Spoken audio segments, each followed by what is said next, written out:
The drought-scorched riverbed exploded into a roaring beast without warning, transforming the peaceful New Mexico territory, crossing into a churning wall of muddy water that swallowed everything in its path.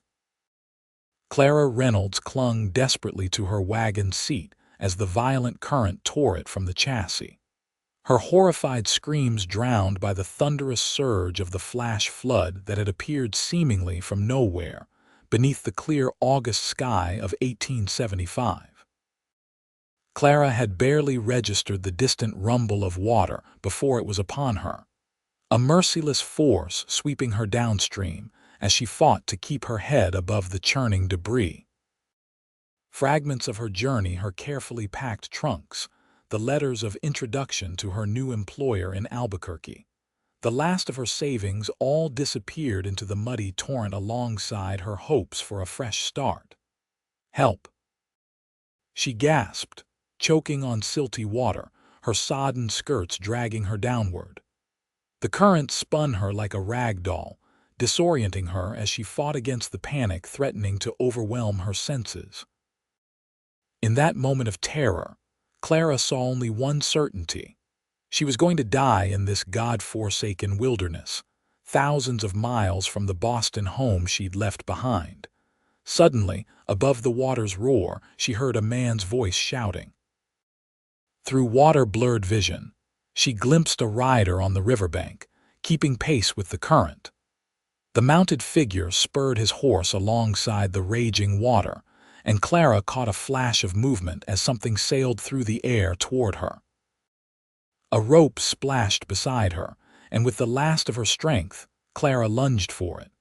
Her numb fingers closed around the rough hemp as the loop settled over her shoulders. She clutched it with desperate strength as the current fought to tear it away. "Hold tight," the voice commanded, and Clara felt herself being pulled toward the shore, the rope burning against her skin as it tightened around her torso. The powerful horse strained against the current's pull while the rider skillfully maintained tension on the line. Inch by excruciating inch, Clara was dragged from the water's deadly grasp until finally, her body scraped against the muddy bank. Strong hands grabbed her arms, hauling her the rest of the way onto solid ground. Clara collapsed, coughing violently as water spewed from her lungs. Through streaming eyes, she looked up to see a man kneeling beside her, tall, sun-bronzed, with eyes the color of the New Mexico sky. "You're safe now, madam," he said, his voice gentle despite its roughness. "Just breathe." Clara struggled to speak between gasping breaths. My things." "Gone, I'm afraid," he replied, glancing toward the still raging water. "But you're alive, and that's what matters." As Clara's vision began to clear, she took in her rescuer's appearance: dusty denims, worn boots, a faded blue shirt with the sleeves rolled up to reveal muscular forearms. A cowboy, with a weathered face that spoke of years under the harsh western sun. His hat lay discarded on the ground where he'd dropped it to pull her from the water. "I'm Frank O'Malley," he said, helping her to sit up. "Foreman at the Diamondback Ranch just west of here." "Clara Reynolds," she managed, her voice hoarse. I was headed to Albuquerque, position as a schoolteacher." The reality of her situation suddenly crashed over her. "Everything's gone. My clothes, my credentials, my money." To her mortification, tears began to spill down her cheeks. Frank O'Malley's expression softened. "Don't you worry about that now, Miss Reynolds. Let's get you somewhere safe and dry first." He whistled, and his horse approached, a magnificent chestnut stallion with intelligent eyes. "Can you stand?" With Frank's assistance, Clara struggled to her feet, her sodden dress weighing her down like an anchor. Her legs trembled beneath her, threatening to buckle. "I don't think I can," she began, but before she could finish, Frank swept her into his arms with surprising gentleness for a man of his strength. "Pardon the familiarity," he said, his cheeks coloring slightly beneath his tan, "but you're in no condition to walk. We need to get you to shelter before nightfall." He placed her carefully atop his horse, then swung up behind her with an easy grace born of years in the saddle. Clara was acutely aware of his solid presence at her back, his arms encircling her as he reached for the reins. "The ranch is closer than town," Frank explained as they set off at a steady pace. "Mrs. Hodgson, our cook, will help get you sorted out, and tomorrow we can figure out what's to be done about your situation." As the horse carried them away from the raging river, Clara felt a strange mix of emotions: relief at her survival, despair over her losses, and an unexpected flutter of something else entirely as Frank O'Malley's steady heartbeat pressed against her back. The ride to Diamondback Ranch passed in a haze for Clara. The flood waters had chilled her to the bone, and shock was settling in, making her thoughts drift and scatter like tumbleweeds. Frank maintained a respectful silence, but his strong arms kept her secure as the horse picked its way across the rugged terrain. As the sun began to sink toward the western horizon, a cluster of buildings appeared in the distance: a large main house, several outbuildings, corrals, and a bunkhouse. Smoke curled from the chimney of the main house, promising warmth that Clara desperately craved. "Here we are," Frank said, his breath warm against her ear. "Diamondback Ranch." As they approached, a stout woman emerged from the main house, wiping her hands on her apron. Her gray hair was pulled back in a tight bun, and her face creased with concern as she took in Clara's bedraggled appearance. "Frank O'Malley." "What in heaven's name?" "Flash flood at Harper's Crossing, Mrs. Hodgson," Frank explained as he dismounted and reached up to help Clara down. "Miss Reynolds here was caught in it, lost everything." Mrs. Hodgson's expression immediately softened. "You poor dear. Come inside this instant." Within minutes, Clara found herself in a cozy bedroom, wrapped in a borrowed flannel nightgown, while Mrs. Hodgson bustled about, stoking the fire in the small stove and preparing a steaming cup of tea laced with whiskey. "Drink this," she instructed, pressing the cup into Clara's trembling hands. "It'll warm you from the inside out." Clara sipped obediently, wincing at the burn of alcohol but grateful for the spreading warmth. "I can't thank you enough for your kindness." "Nonsense. Any decent person would do the same," Mrs. Hodgson replied briskly. "Now, Frank tells me you were headed to Albuquerque."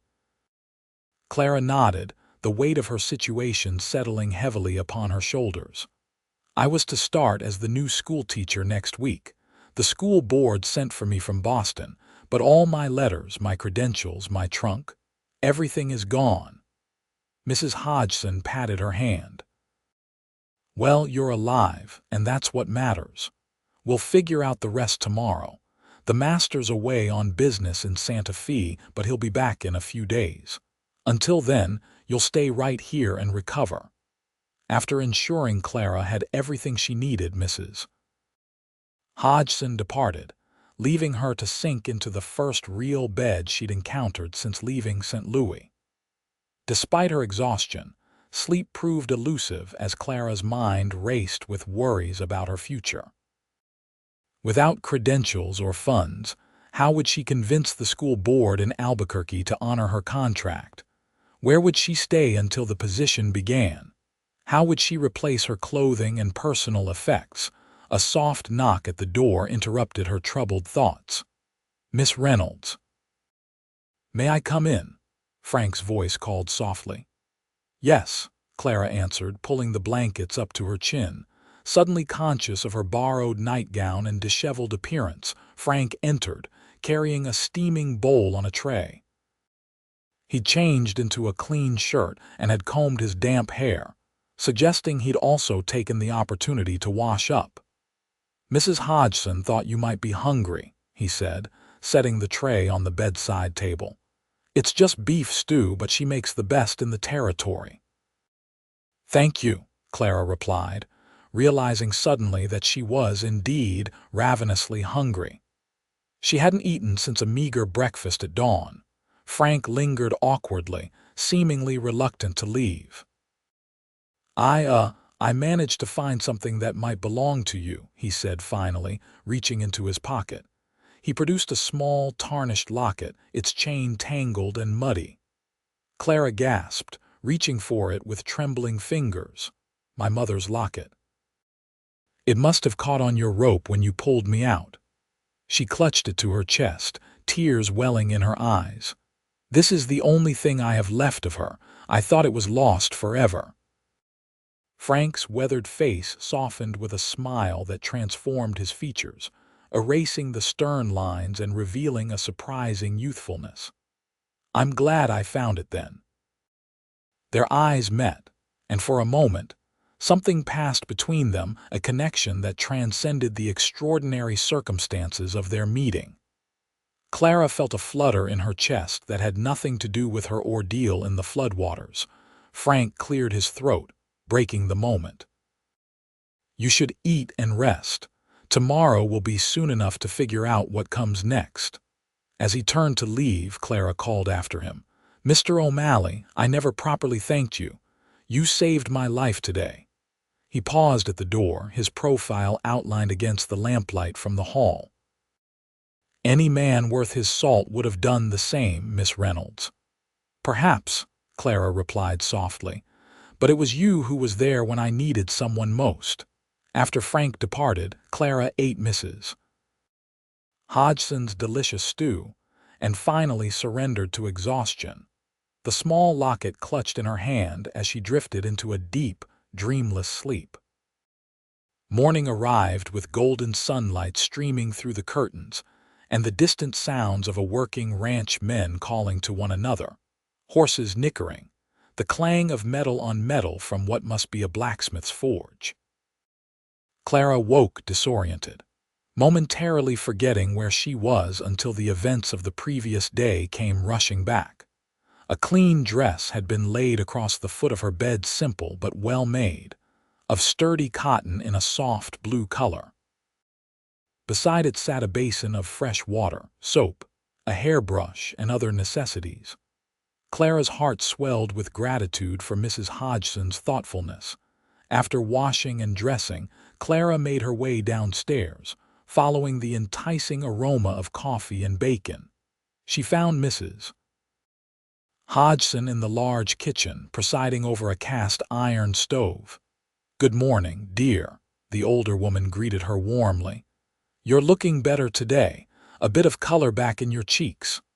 "I feel much improved, thank you," Clara replied, accepting a steaming cup of coffee. "This dress, it's very kind of you." Mrs. Hodgson waved away her thanks. "It belonged to the master's sister when she visited last year. She's about your size and left some things behind. I'm sure she won't mind you borrowing them until you can get your own." As Clara sipped her coffee, the kitchen door swung open and Frank entered, bringing with him the scent of horses and open air. He stopped short upon seeing Clara, his hat in his hands. "Miss Reynolds," he nodded, a hint of color touching his tanned cheeks. "You're looking well this morning." "Thanks to you and Mrs. Hodgson," Clara replied, surprised by her own sudden shyness. In the clear light of day, she noticed details about Frank O'Malley she'd missed before the laugh lines around his eyes, a small scar above his right eyebrow, the way his dark blonde hair curled slightly at the nape of his neck. "Sit down, both of you, Mrs. Hodgson commanded, placing heaping plates of eggs, bacon, and biscuits on the table. No sense letting good food go cold.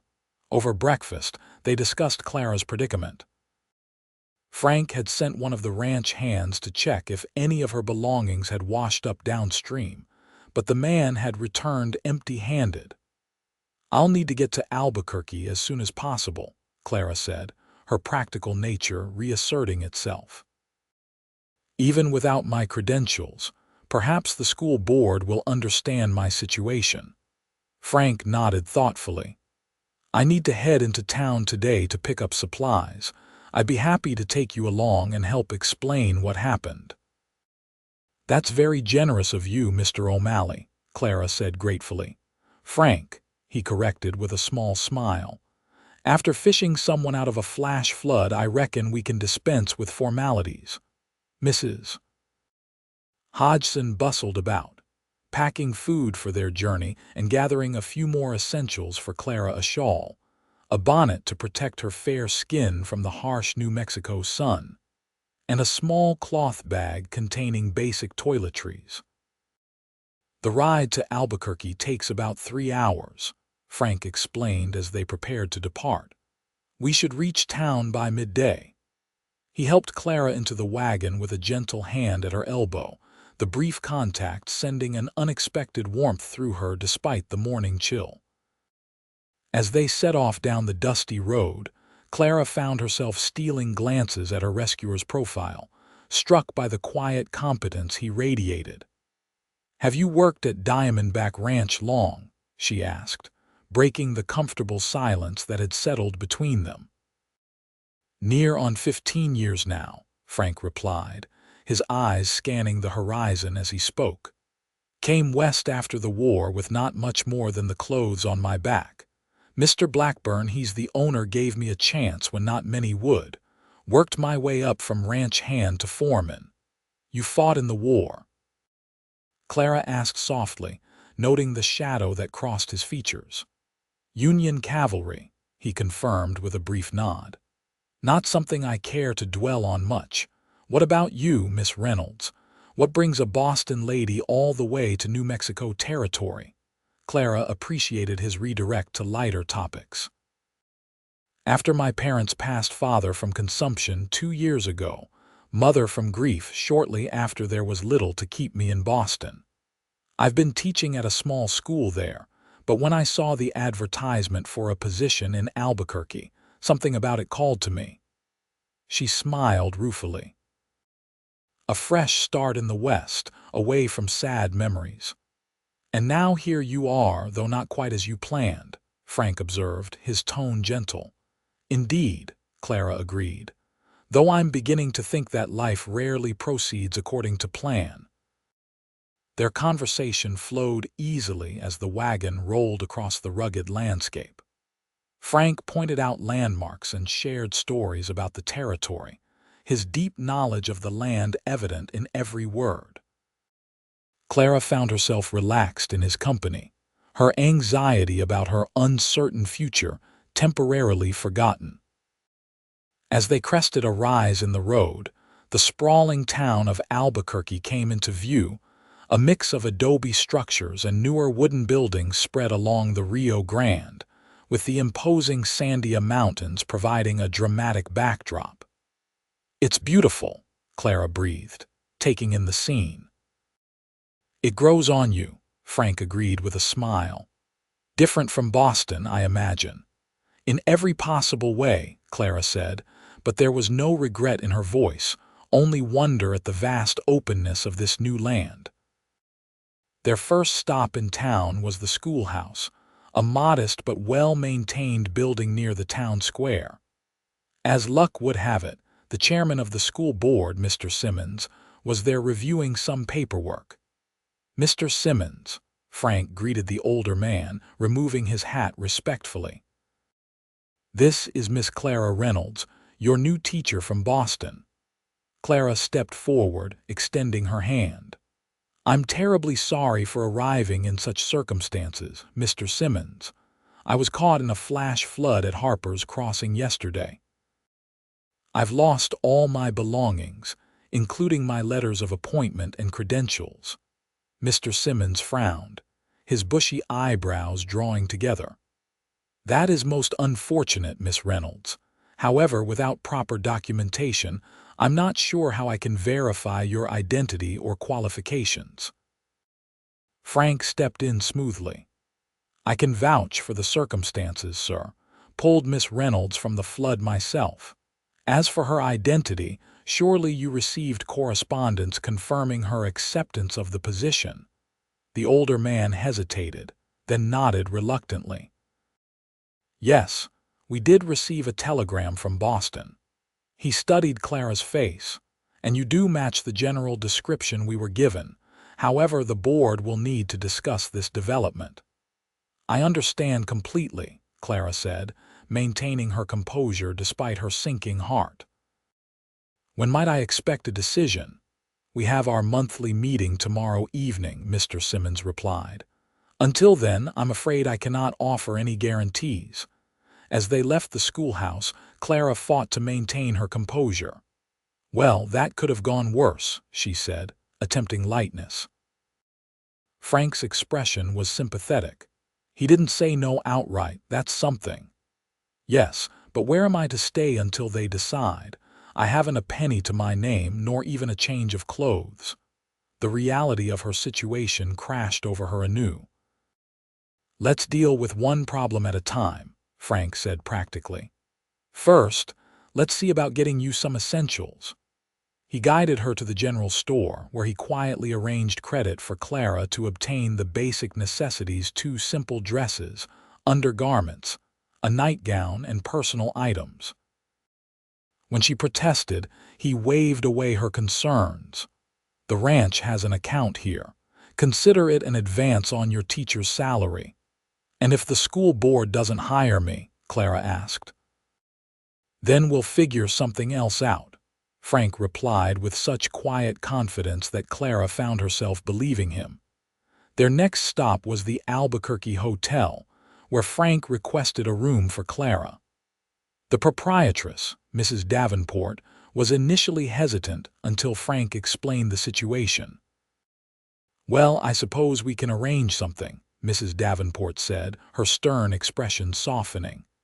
We do have a small room available, not our finest, but clean and comfortable. Again, Frank arranged for payment, brushing aside Clara's protests. It's just for a night or two, until things get sorted out. As afternoon faded into evening, they shared a simple meal at the hotel's dining room. Clara found herself reluctant for the day to end, for Frank to return to Diamondback Ranch without her.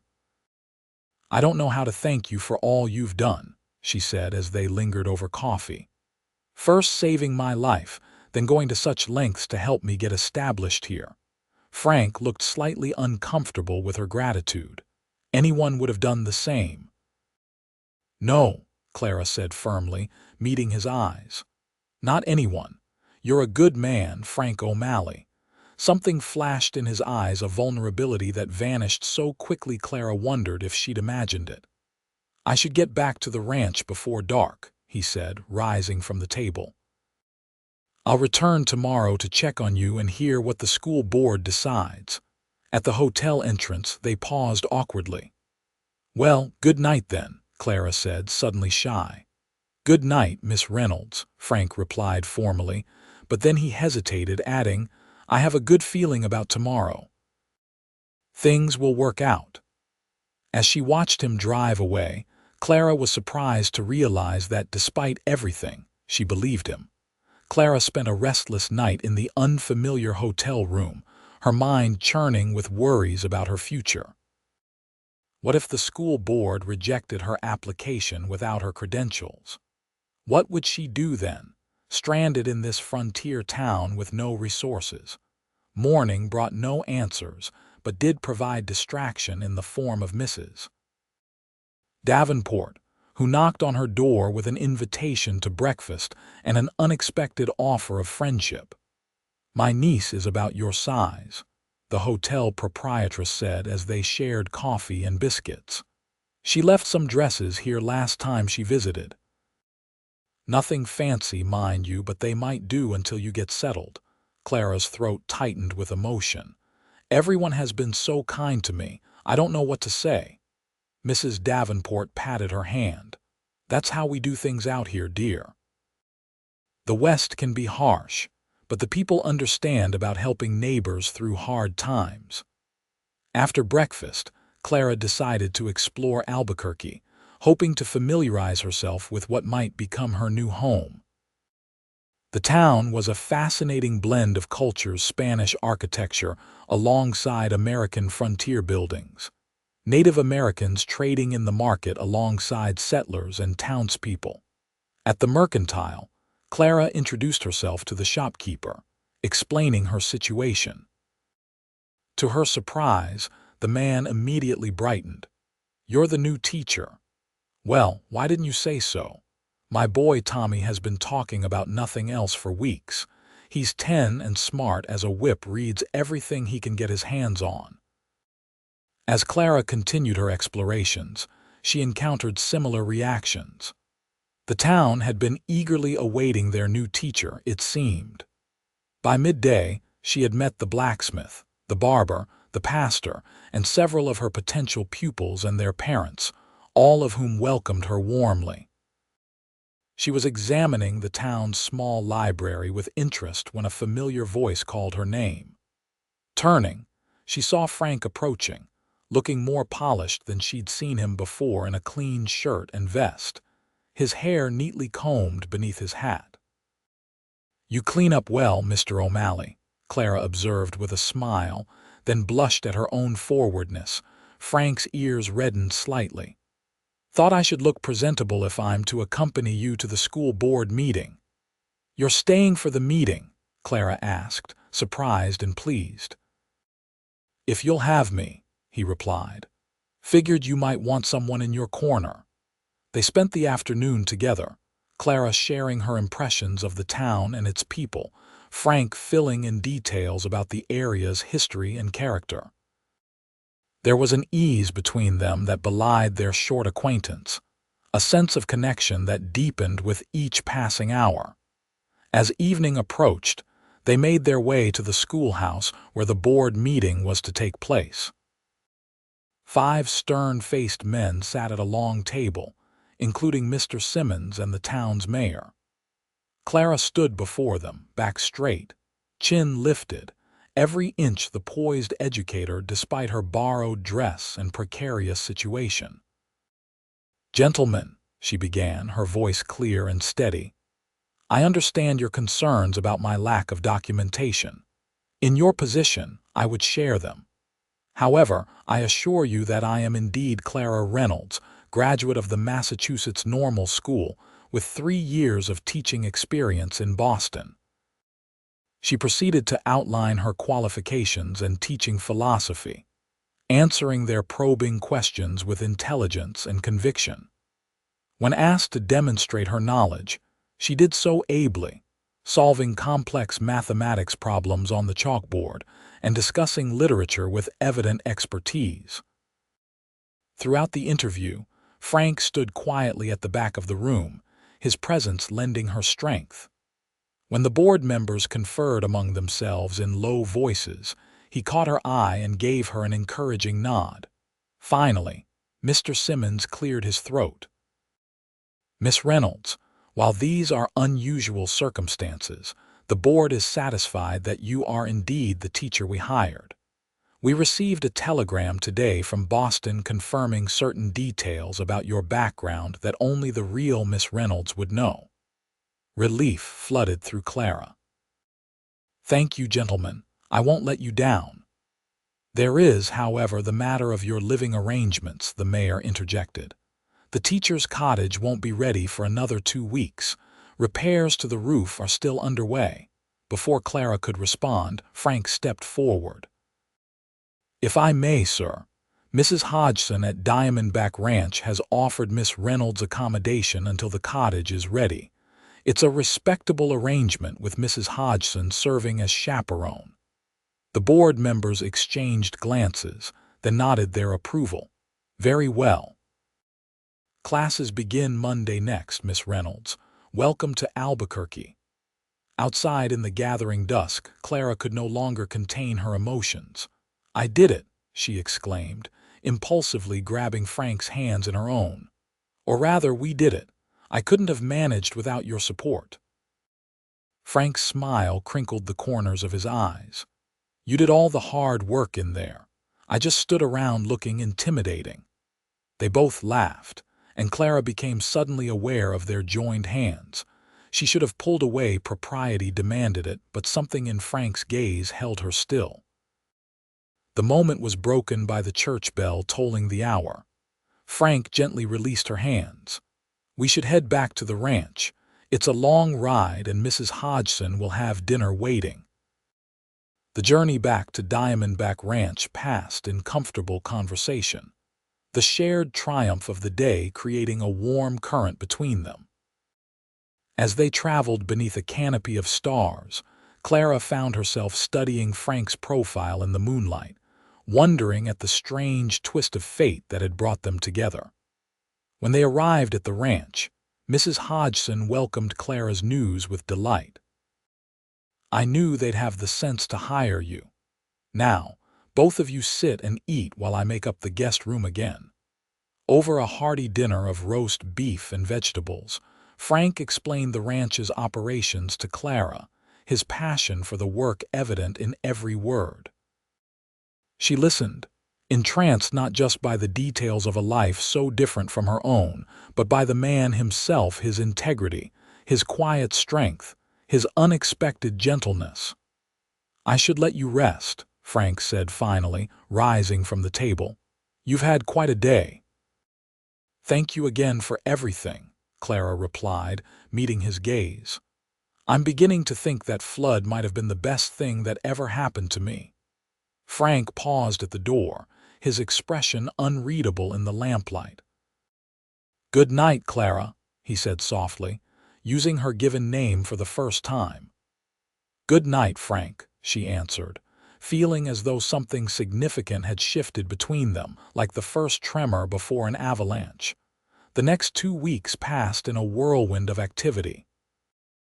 During the days, Clara prepared for the start of the school term, reviewing the available textbooks, planning lessons, and meeting more of her future pupils and their families.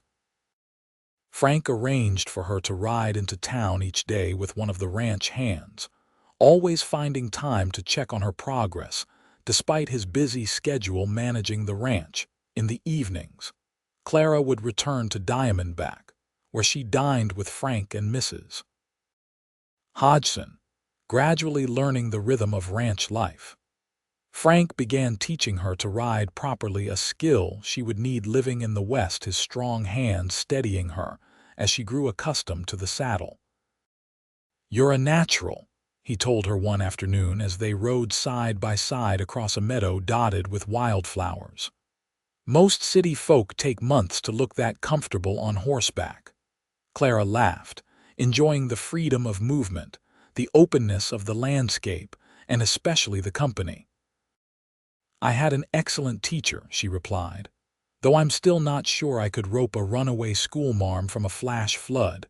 Frank's eyes crinkled with humor. "That was pure luck, right place, right time." "I don't believe that for a moment," Clara said seriously. "It was skill and courage. You risked your life for a stranger." "Not a stranger," Frank said quietly. "Just someone I hadn't met yet." Their eyes held for a long moment, and Clara felt the now familiar flutter in her chest that occurred whenever Frank looked at her that way, as if she were precious and important.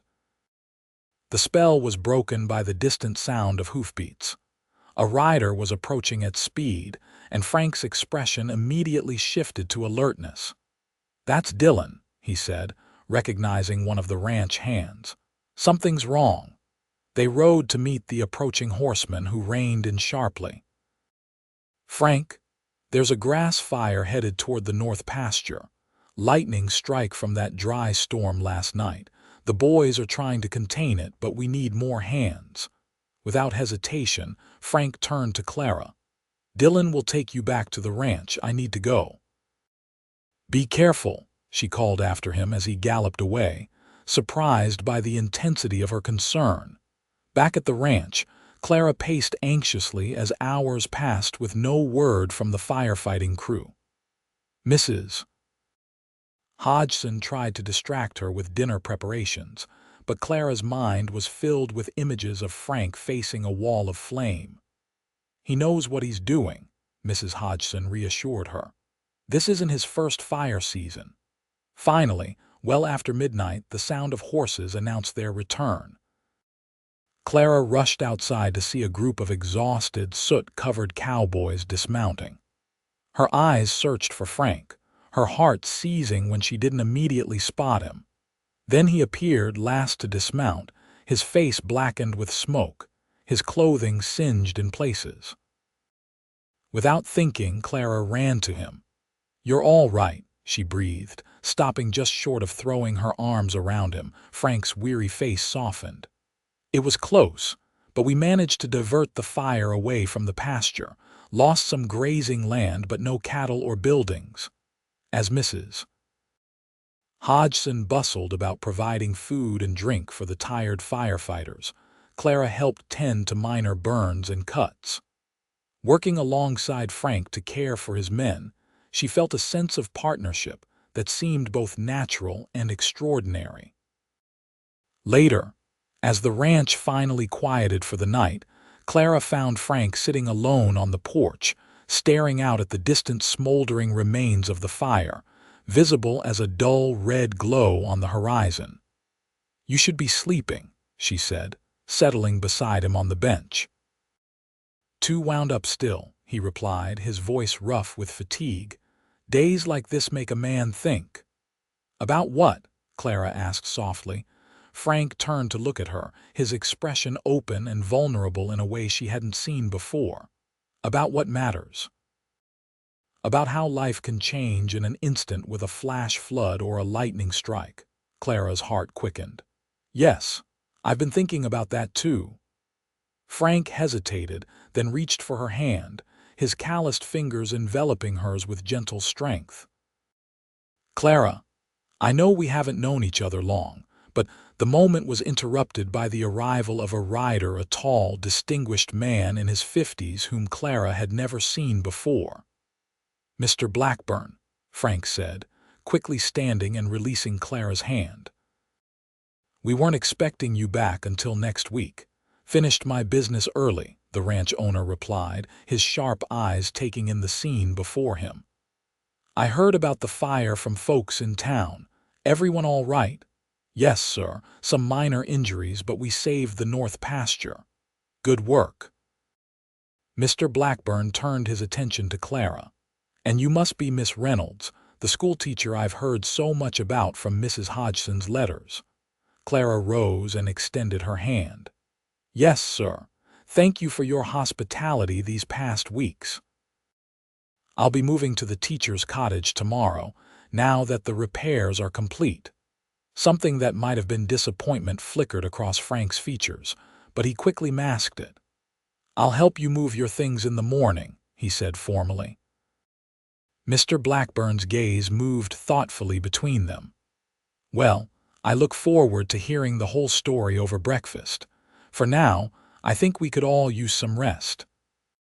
As they dispersed to their respective rooms, the moment of intimacy between Clara and Frank remained unresolved, hanging in the air like the scent of smoke after a fire. The next morning brought a flurry of activity as Clara prepared to move to the teacher's cottage in town. Mrs. Hodgson packed a basket of food and household essentials to get you started, while Frank loaded Clara's few belongings into the wagon. Mr. Blackburn, over breakfast, had listened with interest to the story of Clara's rescue and subsequent adventures. "It seems Diamondback Ranch has gained a friend in you, Miss Reynolds," he observed. "I hope you'll consider this a second home." "You've all been so kind," Clara replied warmly. "I couldn't have managed without your help." The journey to town was quieter than usual, a certain tension hanging between Clara and Frank. The almost conversation from the previous night loomed large in Clara's mind, and she wondered if Frank regretted his momentary openness. The teacher's cottage proved to be a small but charming structure behind the schoolhouse, just 2 rooms, a bedroom and a combined kitchen and sitting area, simply furnished but clean and welcoming. Several of the townswomen had arranged flowers on the table and stocked the pantry with basics. Frank carried in Clara's trunk and the packages of supplies, setting them down carefully. Standing in the middle of the cottage, he suddenly seemed too large for the space, his powerful presence filling the small room. "Well," he said awkwardly, "I suppose you're all set now." Clara's heart sank at his formal tone. "Yes, I suppose I am." Frank moved toward the door, then stopped, turning back to face her. "Clara, about last night," a knock at the door interrupted them yet again. It was Mr. Simmons, come to deliver the school keys and final instructions before Monday's classes. By the time the school board chairman departed, Frank had retreated behind a mask of polite distance. "I should get back to the ranch," he said. "Mr. Blackburn will want a full report on the fire damage." "Of course," Clara replied, fighting to keep the disappointment from her voice. "Thank you for everything, Frank." He hesitated at the door. "You'll do well here, Clara. The children are lucky to have you as their teacher." Before she could respond, he was gone, leaving her alone in the cottage that suddenly felt much emptier than it had moments before. The first day of school arrived, and Clara threw herself into her new role with determination. 32 children ranging from 6 to 16 years old filled the schoolhouse, their faces a mixture of curiosity, excitement, and in some cases, trepidation.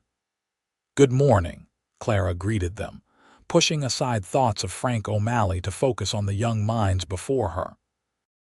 "I'm Miss Reynolds, and I'm very happy to be your teacher." The days quickly fell into a rhythm, teaching during the day, preparing lessons in the evening, attending church on Sundays, where she would sometimes glimpse Frank sitting with the Diamondback Ranch contingent. He would nod politely in her direction, but made no effort to speak with her privately. Clara told herself it was for the best. Whatever moment they had shared on the porch that night had passed, and Frank had clearly thought better of pursuing it. She had a position to establish, a reputation to maintain as the town's teacher. Romance with a ranch foreman would only complicate matters.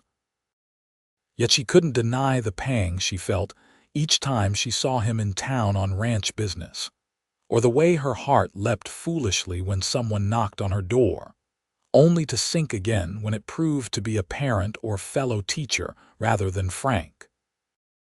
3 weeks into the term, Clara was working late at the schoolhouse, grading arithmetic papers by lamplight when a knock sounded at the door. Rising to answer it, she was startled to find Frank standing there, hat in hand.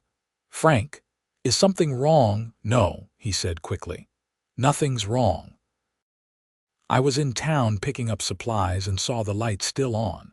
He hesitated. "May I come in?" Just for a moment, Clara stepped back, allowing him to enter the schoolroom. He looked around with interest at the students' work displayed on the walls, the neat rows of desks, the globe on Clara's desk. "The place looks different with you here," he observed. "Livelier." "The children are wonderful," Clara said, watching him move about the room, so eager to learn. Frank nodded, then turned to face her directly. "I've missed you," he said simply. Clara's breath caught. "Have you?" "Yes." He took a step closer. "I've been trying to keep my distance. Thought it was the proper thing to do now that you're established here. You have your position to think of, your reputation." "I see," Clara said, her heart beginning to race. "And is that what you still think is best?" Frank's eyes held hers. "What I think," he said slowly, "is that I haven't been able to stop thinking about you since the moment I pulled you from that river, and that doesn't seem likely to change, no matter how much distance I put between us." Clara moved toward him, closing the space between them. "I've missed you too," she admitted softly. Frank reached out, gently touching her cheek with calloused fingers. "I'm not a man of fancy words, Clara. I'm just a cowboy who's been alone a long time. But something happened when I found you in that flood, something I can't explain." "You don't need to explain," Clara whispered. "I feel it too." The kiss, when it came, was gentle, at first tentative, questioning, then deepened with a hunger that surprised them both. Clara's arms wound around Frank's neck as his hands cradled her face with exquisite tenderness. When they finally parted, Frank rested his forehead against hers. "I should have done that weeks ago." "Yes," Clara agreed with a smile. "You should have." "I'd like to court you properly," Frank said, his voice rough with emotion. If you'll have me. Clara's answer was to pull him down for another kiss, her heart so full she thought it might burst. Whatever the future held, she knew with absolute certainty that the flash flood that had nearly claimed her life had instead delivered her directly to where she belonged in the arms of Frank O'Malley. The following weeks saw a proper courtship unfold, conducted with due respect for Clara's position in the community. Frank would call at the cottage on Saturday afternoons, taking Clara for rides in the countryside or walks along the river. Sometimes they attended town socials together, where Frank proved to be an unexpectedly graceful dancer despite his initial protests. "I haven't danced since before the war," he admitted as they waltzed at the Harvest Festival. "Never found much reason to." "And now?" Clara asked, looking up at him through her lashes. His smile was warm. "Now I have the best reason in the world." As autumn deepened toward winter, their feelings grew stronger. Clara came to know Frank more deeply, learning about his childhood in Pennsylvania, his difficult years after the war, his dreams for someday having his own small ranch. In turn, she shared stories of her Boston upbringing, her parents' early encouragement of her education, and her own secret hopes for the future. "I always wanted a family," she confessed one evening as they sat on her cottage porch, watching the sunset paint the Sandia Mountains in shades of gold and pink. "Teaching other people's children is rewarding, but you want children of your own," Frank finished for her, his eyes soft with understanding. "Yes, though I had begun to think it might not happen for me." Frank took her hand, bringing it to his lips. "Clara Reynolds, you continue to amaze me. You're the bravest, most determined woman I've ever known." The first snowfall of the season came in mid-November, transforming Albuquerque into a winter wonderland. Clara dismissed her students early, watching with delight as they tumbled out into the schoolyard, faces upturned to catch snowflakes on their tongues. She was just closing up the schoolhouse when Frank appeared, snowflakes dusting his hat and shoulders. "I thought you might like a ride home," he said, gesturing to the wagon waiting outside. "Roads might get slippery later." The thoughtfulness of the gesture warmed Clara through. "Thank you, that would be lovely." As they drove through the gently falling snow, Frank seemed unusually quiet, lost in thought. Clara wondered if something was troubling him, but decided not to press. They had grown comfortable enough with each other to allow for silences. When they reached her cottage, Frank helped her down from the wagon, then hesitated. "Clara, there's something I need to ask you." Her heart quickened at the seriousness in his tone. "Of course. Would you like to come in for coffee first? You must be cold." "No," he said, reaching for her hands. "If I don't do this now, I might lose my nerve." Before Clara could process what was happening, Frank was kneeling in the snow before her, still holding her hands in his. "Clara Reynolds, my life changed forever the day I found you in that flood. I was just existing before working, sleeping, passing the days. But since you came into my life, everything has meaning and purpose."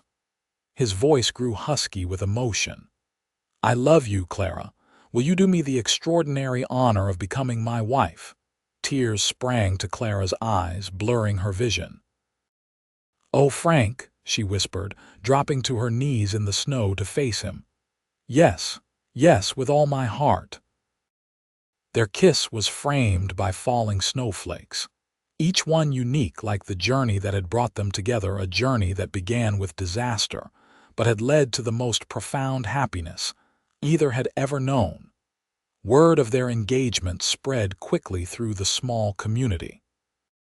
Most reactions were positive. The children, especially, were delighted that their teacher would be marrying the heroic cowboy from the flash flood story they'd heard so many times. The school board, after some initial concerns about losing their teacher mid-term, agreed that Clara could continue teaching until the end of the school year, with a suitable replacement to be found for the following term. "I never expected to give up teaching so soon," Clara admitted to Frank as they discussed their future. "But the thought of making a home with you, starting a family, it outweighs everything else." Frank surprised her by shaking his head. "Who says you have to give up teaching entirely? The ranch children need education too. I've spoken with Mr. Blackburn about setting up a small schoolroom at Diamondback for the ranch hands' children and those from neighboring properties." Clara's heart swelled with love for this man who understood her so well. "You would do that for me?" "I would do anything for you," he replied simply. "Besides, it makes good sense. Those children deserve education as much as the town kids, but the distance makes it hard for them to attend regularly." Their wedding was set for the first Saturday in April, when the worst of winter would be past, but before the spring rains made travel difficult. Mrs. Hodgson took charge of the preparations with military precision, while Mr. Blackburn surprised them by offering the main house at Diamondback Ranch for the ceremony and celebration. "It's the least I can do," the rancher told them. "Frank's been like a son to me these 15 years. About time he found happiness." As the wedding day approached, Frank revealed another surprise. "Mr. Blackburn is giving us a wedding gift, the old Mackenzie property that borders the ranch to the east. It's small, just 80 acres, but the house is solid and there's good water." Clara stared at him in amazement. "Our own ranch," Frank nodded, his eyes shining with pride and excitement. "Our own place while I continue as foreman at Diamondback. We can run some cattle, maybe horses too, and there's plenty of room for that school you'll be starting." "And for children of our own," Clara added softly, loving the way Frank's expression gentled at the words. "Yes," he agreed, pulling her close. "For all the children God sees fit to bless us with." The wedding day dawned clear and bright, the mountains standing sharp against a perfect blue sky. Clara prepared in the guest room at Diamondback Ranch, assisted by Mrs. Hodgson and several of the town's women who had become friends over the months. Her wedding dress was simple but elegant cream-colored silk ordered from a dressmaker in Santa Fe, with lace at the collar and cuffs that Mrs. Hodgson had painstakingly sewn by hand. Around her neck, Clara wore her mother's locket, polished to a bright shine, the same locket that had survived the flood, just as she had. "You look beautiful," Mrs. Hodgson declared, blinking away uncharacteristic tears. "Like an angel."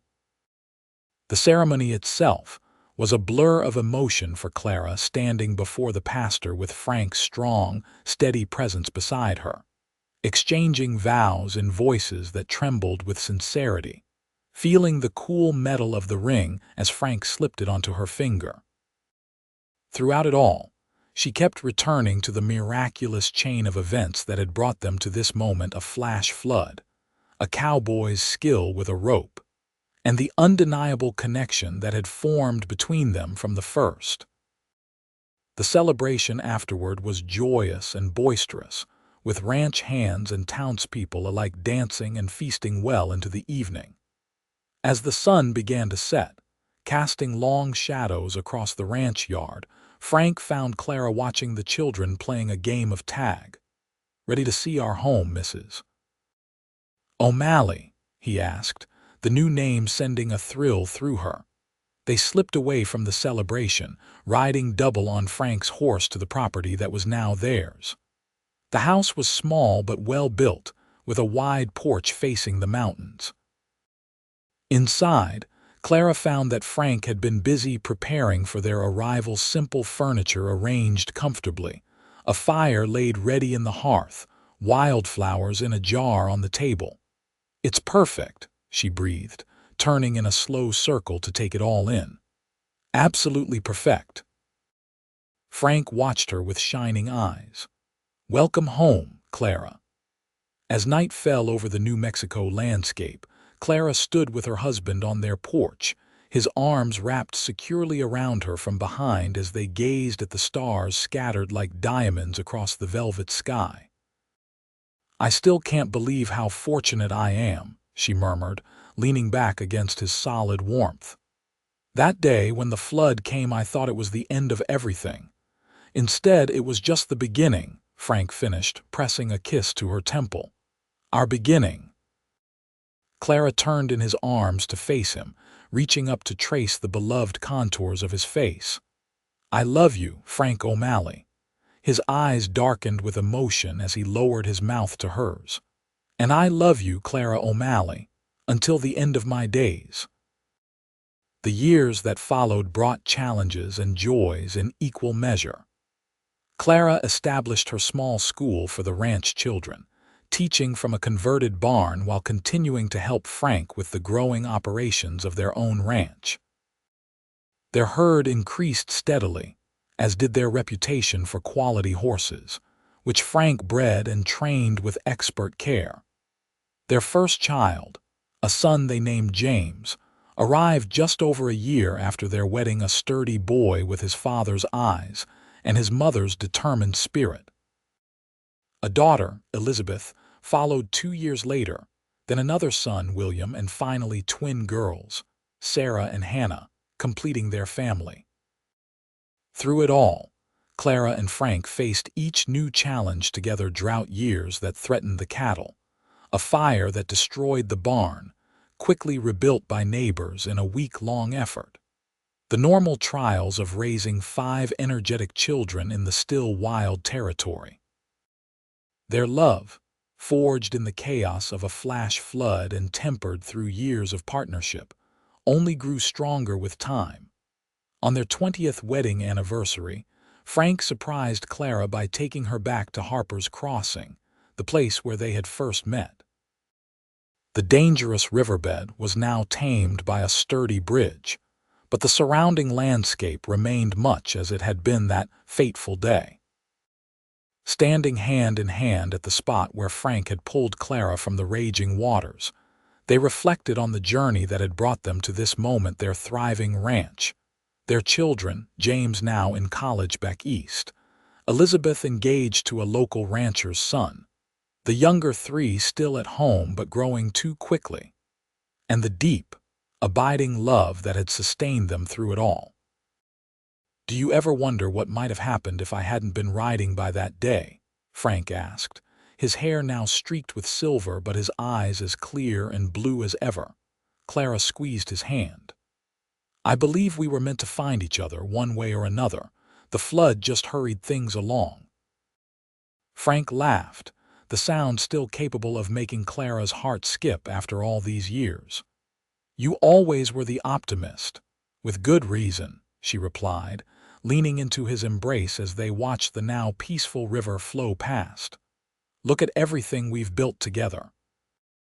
The setting sun painted the landscape in hues of gold and amber, casting long shadows across the terrain that had once nearly claimed Clara's life, but had instead given her everything she'd ever dreamed of and more.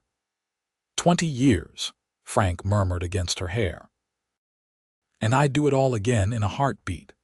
Clara turned in his arms, finding his lips with hers in a kiss that still held all the passion of their first.